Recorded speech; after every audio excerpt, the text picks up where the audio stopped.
Ferguson do battle here against Shan Zhengdong. For Zhengdong, 10-0 with Green-Red Eldrazi. A lot of players, both in this tournament and viewers at home, wondering, can Green Eldrazi do it? Is this a good deck to be playing? And the answer apparently is yes, as we have one 10-0 atop the standings and casting in Oath of Nissa.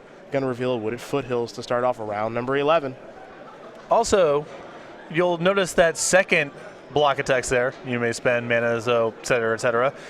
He does have a copy of Chandra Flamecaller in the deck, which is not the easiest to cast. Double red, not trivial for this deck to put together. So that is not just flavor text. Got some functionality here. Yep. A Hangerback Walker for 1 here. And a passing the turn back over to Ferguson, who started with just a copy of Shambling Vent.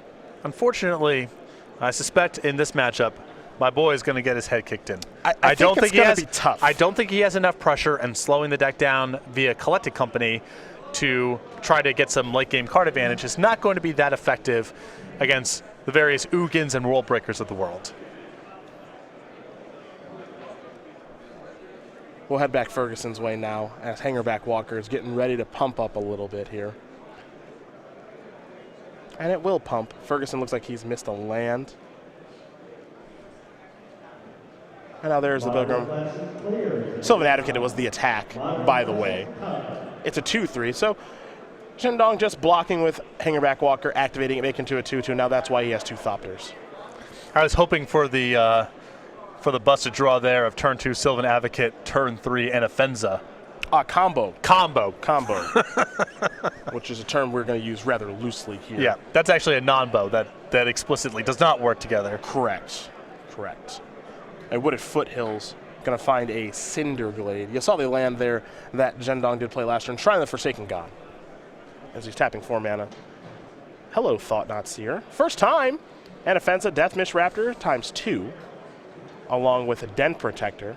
And a Nissa Vastwood Seer. It's been a little while since I've seen that card. But the first time that we get to see this card here, and I know you like this one quite a bit. I do. I also like that, you know, obviously when we have the artwork there on the left-hand side, you can see what's going on. But from where sitting, it kind of just looks like a Pokemon. If you just look at the Thought-Knot Seer that's on the table. A little bit. It looks like a cross between a Pokemon and a Nephilim. Like, yeah, it's kind of, a Nephilim. It's got a little touch of Nephilim to it. Looks like they worked another Nephilim in under our radar here and calling it an Eldrazi. One thing here for Ferguson, having some land issues. That's not going to be good news for him. Here's an attack with Eiley, Eternal Pilgrim. 2-3 Death Touch. And Zhengdong will just take that damage. Llanowar Waste is the land, so the 3rd mana is here.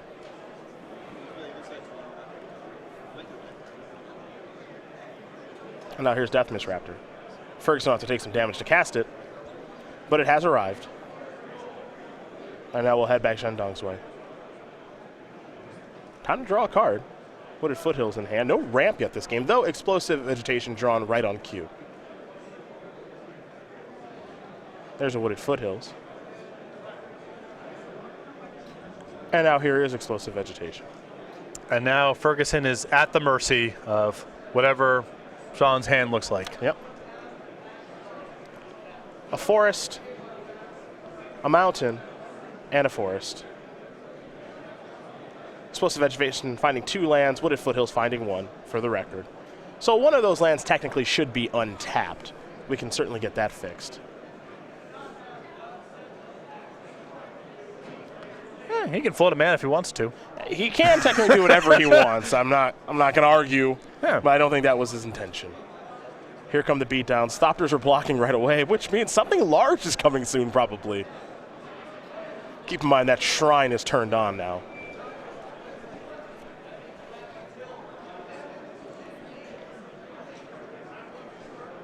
Ferguson's start just much too slow here. Yeah.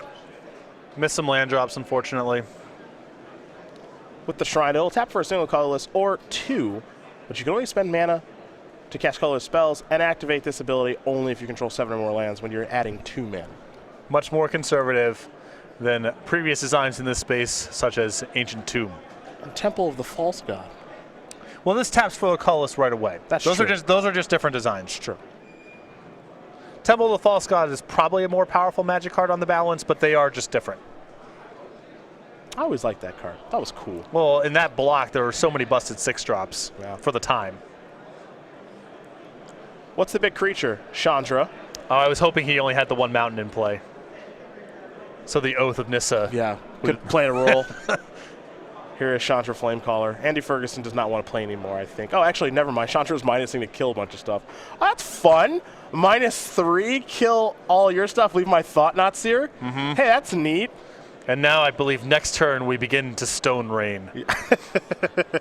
I would select Shambling Vent. Find out what Shan wants to do in a moment. And now he's got 2 Shambling Vents he can choose from. Still going for it. It's a tough road to hoe here for for Andy Ferguson. I'm not sure there's much bluffing to be done either. No, I don't think so. It's going to be hard to catch up that way, too. Here's an Anafenza that's going to require 2 life to be cast, so Ferguson will fall down to 8. So if Shan can get this off the table, he's just dead on board to the Chandra plus the attack, as Ferguson has taken quite a bit of damage here off of his Llanowar Wastes. There is that, too. 4, 5, 6. We want something big. Maybe he has Kozilek in hand, but a little short to cast that. So it will be World Breaker. Ask and you shall receive. Nice. Exile that Shambling Vent. 5/7 reach. Make a couple of 3/1 elementals with Chandra. Now there are some blocks, some damage will come through. And Zhengdong will just pass the turn back over to Ferguson, who will now concede the game. So, Zhengdong will win game number 1 here over Andy Ferguson. Green-Red Eldrazi up a game over Abzan Company, making that one look pretty easy. And I think this is a pretty good matchup for the Eldrazi deck. Yeah, Ferguson's deck is a little bit on the cumbersome side. He doesn't have quite the same amount of pressure as builds of Abzan Aggro do. I already think that Abzan Aggro's matchup is not great here. Ferguson's deck even more ponderous than that. And if we're trying to play around turn 6 or turn 7, I know who's doing the more powerful stuff, even if Ferguson has copies of Collected Company. Well, let's take a look at the sideboards here, folks, and we will start with Andy Ferguson and his 4 Ration Clerics, 3 Duress, 2 Silk Wraps, a Feldar Cub, a Pileus Horde, an Infinite Obliteration, a Warping Whale, a Kalitas, Trader of Get, and a Murderous Cut. I want to go after the hand here with the Duresses. You break up the mana acceleration, make him play an honest game. Deck's a lot slower. I think Warping Whale is an acceptable card for the same reason. Tons of sorceries all over the Green-Red Eldrazi deck. And I can get behind the Infinite Obliteration because typically pretty solid here, even though it's not as good as it used to be in this matchup. Other side of things here, for Green-Red Eldrazi, 2 Natural State, 2 Crumble to Dust, 2 Jati Offshoot, a Kozilek's Return, 2 Ugin the Spirit Dragon, 2 Winds of Kalsisma, 3 Roast, and a Void Winnower. I would imagine if Roasts are in the sideboard, it's for matchups like this against mid-range creature decks that have a lot on the ground. I like Ugin in this matchup as well, as Ferguson is deploying a lot of colored permanents, so Ugin's a great card to have at the top end. Well, we will now take a look at the Season 2 schedule on the SCG Tour, where it will start with the Columbus Invitational Weekend. Remember, that counts for Season 1 and Season 2. So that's important to note with the change to the SCG Tour. And then a lot of awesome new dates that were announced on Friday. Exactly. Back-to-back Modern Opens in Milwaukee and Indianapolis to start off the season. Then back-to-back Standard in Atlanta and Orlando. We then head to Dallas for a Modern Open. After Dallas, we go to Worcester for Legacy, Standard in Columbus, Standard in Baltimore. Then the August Regional Championship. We'll get more information to you about that event as we get a little bit closer. A Modern Open in Syracuse, and then the Invitational in New Jersey. Modern and Standard is the Invitational formats, August 19th through the 21st. Looking forward to all of those dates, and we'll have more details about some of the fun stuff that's involved during Season 2 of the SCG Tour, like the featured playmat and some other goodies a little bit later this year. But now we turn our attention back to Andy Ferguson versus Zhengdong Shan, excuse me. It's Abzan Company and Green-Red Eldrazi, and Green-Red Eldrazi looking nice. I'm liking what we have here. I'm playing in Columbus next weekend. Matthias Hunt, Ryan Overturf doing that show next weekend, so make sure you stay tuned next weekend for that here at twitch.tv/SCG Live. And I might be looking at this Eldrazi deck, man. You do love a Tron. You love to play decks that allow you to humiliate your opponent. Exactly. And chaining together World Breakers and going after their lands. This is where you and I might overlap in our tastes and decks. It's rare that it's really the case. I love it. World Breaker you into submission, where you don't want to play The anymore. problem is I would probably not play this deck well because I would just be bringing in Crumble to Dust in every matchup. Just always trying to kill their land. Yeah. You have a problem. Especially now. I mean, people playing with Sylvan Advocate. I mean, you need 6 lands for that thing to be worth very much. I'll just cut those down, as will a roast there from Zhengdong. Seen a lot more Sylvan Advocates than I thought we would this weekend. Yep. To me, it makes a lot of sense if you're expecting a lot of fiery impulses and wild slashes. You play it on the play. If your opponent has a shock on the draw, they can't do anything, and then you can, capitalize on that tempo. Here's Nissa's Pilgrimage. Couple of forests on the way, one in hand, and then one to the grip. So that's done resolving. Warping Well is a pretty ambitious sideboard card here. You think so? Looks like he's only got 8 colorless sources of mana. He's got 4 Caves of Koilos and 4 Llanowar Wastes. Well, it's only one. Yeah, but you only got 8 lands. It's not like you have all that many lands, I mean, it is ambitious, but it's a pretty good card. Yeah, it's sweet for the right matchups, and I think it's probably pretty powerful here as all the ramp spells are sorceries, and you really need to get those resolved to get the ball rolling. But this is ambitious. 8 is a little light for me. And you're going to search up a forest here with his Windswept Heath. What's the big follow-up? A morph. Could be anything.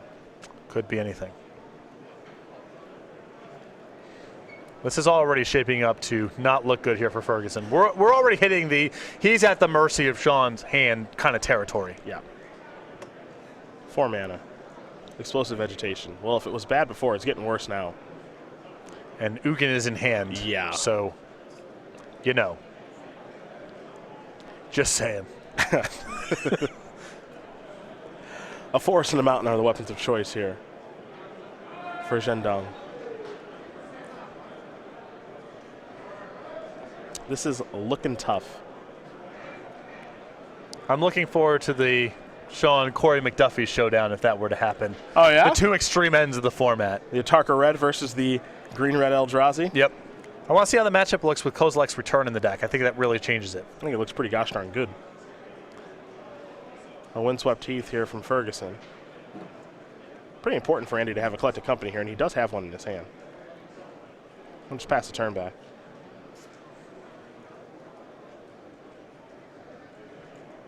Zhengdong will draw. Oath of Nissa.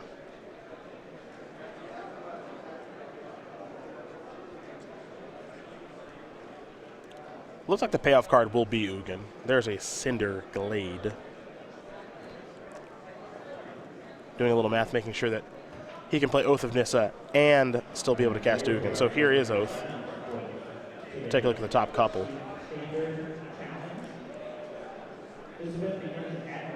Consult the hand here. And Zhengdong will figure out what he wants to take. If Zhengdong goes for Ugin here and doesn't have Collected Company on the radar, it's possible Collected Company can give Ferguson the tools to untap and kill the Ugin. Very true. Because the Morph's not going to die. If his play is, Ugin and, I guess, bolts your Sylvan Advocate. There's a shot. There's a shrine. Here's Ugin. That will trigger the Sanctum of Ugin. Get it? Oh, yeah. That's a rich tapestry of flavor right there. Gonna search up. Oh, dear. Ooh, we got big plays. Searching up Kozilek. Well, okay then. That's quite the chain. I feel like I'm actually just on Zendikar right now. All right. I mean, did Ugin work with the Eldrazi? I feel like the answer is no. Matthias knows this stuff. Yeah, almost assuredly. I don't know if it's necessarily a flavor home run, but there's a chance Ugin just does not care for the people. He might not care for people on Zendikar. I don't want to be misquoted here because I have no idea. Yeah, rumor has it Ugin locked up the the Eldrazi. I want to say that was a very sharp play there for Rashawn. If he went after the Den Protector, it's probably because he had Collected Company on the radar and wanted to raise the opportunity cost. You either cast Collected Company this turn, or you get nothing off of the Den Protector. The reveals here are Anafenza and Matter Reshaper's debut. Okay, that's a pretty big hit. Yeah. 7 points of power, and a creature that taps to attack. Very nice alongside Anafenza, because Ferguson did not have that up until this point. That's very true. Sylvan Advocate and Anafenza, a non-bow. But good cards on their own. Sure.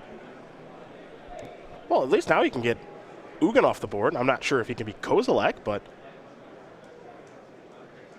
Ferguson can get 4, 5, 6. Yeah, he's got it covered. Well, I'm curious if he just wants to attack Zhengdong and not Ugin. That's all I was trying to think here, because that's an attack for 4, 8. It's an attack for 10. Well, I think the problem is, he goes untap, wipe your board, Kozilek. Now you got to be able to beat this. Wipe your board that's not colorless would leave the Matter Reshaper behind. It's 4-power creature. Right, but your Kozilek is much larger than 4 power. Again, not wrong. Not wrong. 4 power might not be enough. It's close. You're right. You're right that it is close, but I think probably correct here for Ferguson to get Ugin off the table. There's a shrine.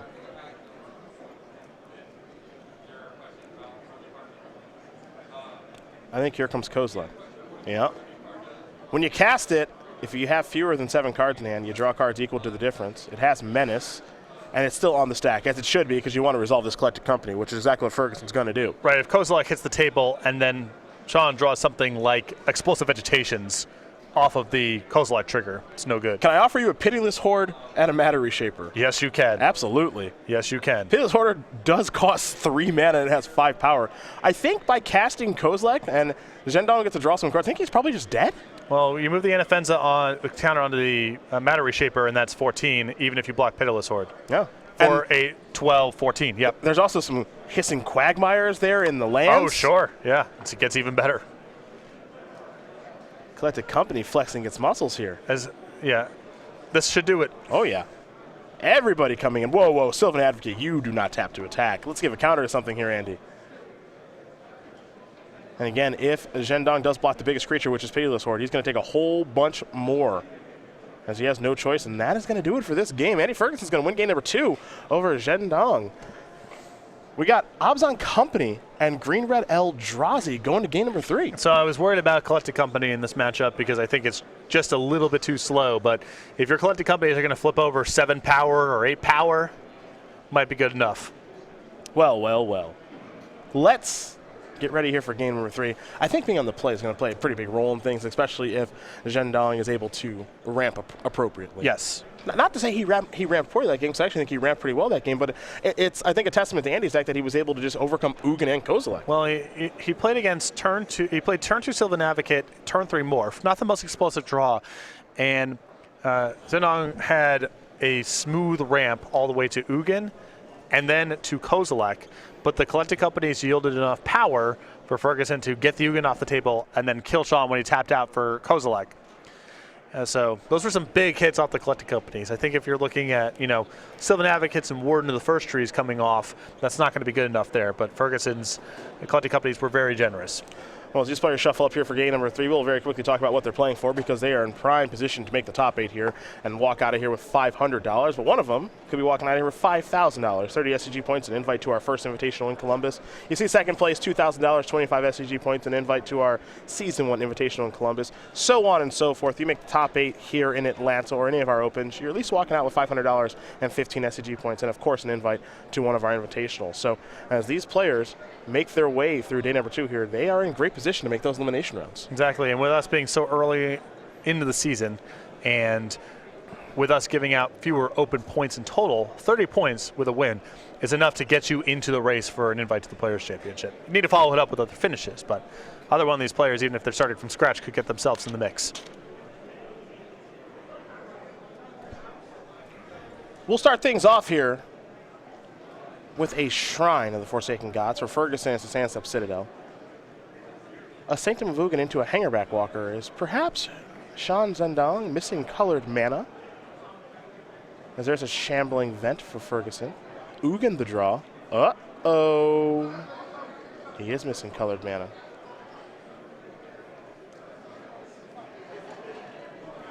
A forest. And a, ooh, hello. Pitiless Horde just straight up gonna get you. Another Ook in the draw step. Let's go Andy Ferguson's way. He'll take 2. Gonna fall down to 18.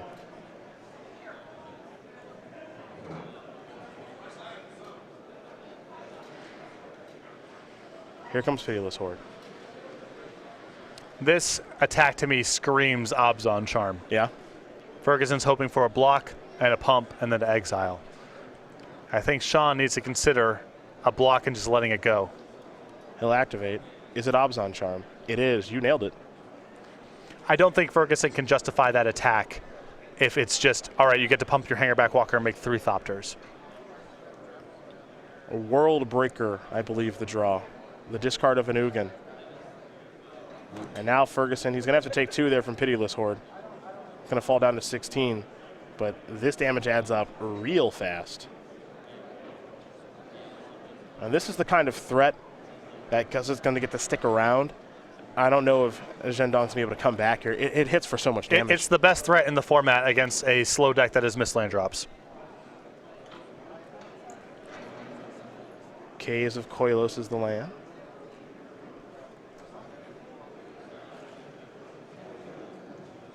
And there's a Sylvan Advocate. And now a Morph. And there's no real punishment for this kind of play here. And Ook in the draw yet again. I think we're going to see a discard step yet again here for Shan Zhengdong. And Ferguson has land number 6. He can Den Protector back the Abzan Charm and put Shan to 1. Yeah, because the Advocate will be a 4-power creature. Yep. That's a heck of a turn. Knocking him down to 1 cuts off Wooded Foothills. He cuts off lots of stuff. Yep. And also cuts off his chances of staying undefeated. Just going to pass the turn back, discard Nugan. Ferguson will untap. He'll take 2 from the Pitiless Horde, fall down to 14. He'll draw, and he has lands in his hand to make that Sylvan Advocate into a 4-power creature. And also Shambling Vent's a 4-power creature now too. Yeah, so you can just fire one of these up. Unmorph the Den Protector. I think that might just be lethal this turn. 9 and 4 is 13. That's 16. Jeez. 5 from Pitiless Horde, 4 from Shambling Vent, 4 from Sylvan Advocate, 3 from Den Protector. Yep. That's going to do it. Andy Ferguson's going to win this match here over Shan Zhengdong. 2 games to 1. Abzan Company going to take care of Green Red Eldrazi. Maybe a bit of an upset there based off of what we see on the deck list. But Andy Ferguson able to get the job done. He's 10-1 now. Yeah, you got one game where the Eldrazi deck kind of had one of those fail rate games.